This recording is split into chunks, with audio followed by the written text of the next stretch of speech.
சர்வதேச அளவில் ஏற்பட்டுள்ள எரிசக்தி நெருக்கடியை கருத்தில் கொண்டு ரஷ்யாவில் ஏற்கனவே கப்பல்களில் ஏற்பட்டுள்ள எண்ணெயை மே 16ஆம் தேதி வரை கொள்முதல் செய்து கொள்ள அனுமதிக்கின்றோம். தடை விலக்கை நீட்டிக்கிறோம் என அமெரிக்கா தெரிவிப்பு.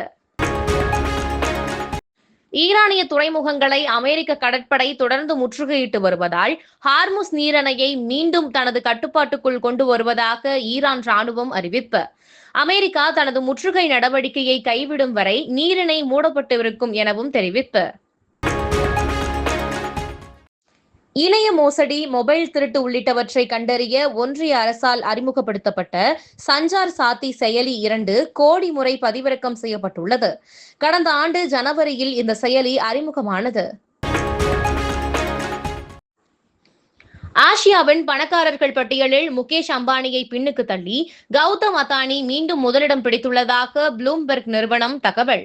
அதானியின் சொத்து மதிப்பு ரூபாய் 8.5 லட்சம் கோடியாக உயர்ந்ததால் அம்பானி 2ஆம் இடத்திற்கு தள்ளப்பட்டார்.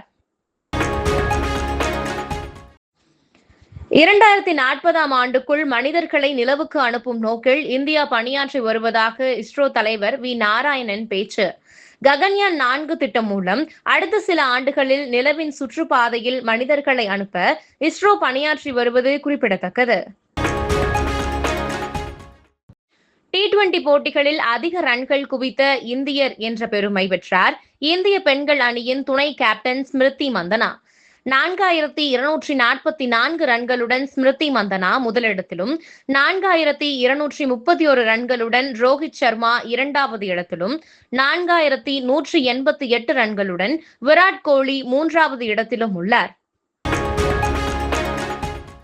பெங்களூருவில் குடிபோதையில் EV காரை டெஸ்ட் டிரைவ் செய்த போது 4 கார்கள் மீது மோதி விபத்து ஏற்படுத்திய நபருக்கு போலீஸ் நோட்டீஸ். விபத்தில் காயமடைந்த ஒருவர் மருத்துவமனையில் அனுமதி. அதே சமயம் விபத்து ஏற்படுத்திய நபரை அக்கம் பக்கத்தினர் தாக்கியதால் அவரும் மருத்துவமனையில் அனுமதி. கோவை மாவட்டம் வால்பாறை மலைச்சாலையில் வேன் கவிழ்ந்த விபத்தில் 10 பேர் உயிரிழப்பு. கேரளத்திலிருந்து 16 பேர் பயணம் செய்த சுற்றுலா வாகனம் 13வது கொண்டையூசி வளைவில் திரும்பும் போது விபத்தில் சிக்கியுள்ளது.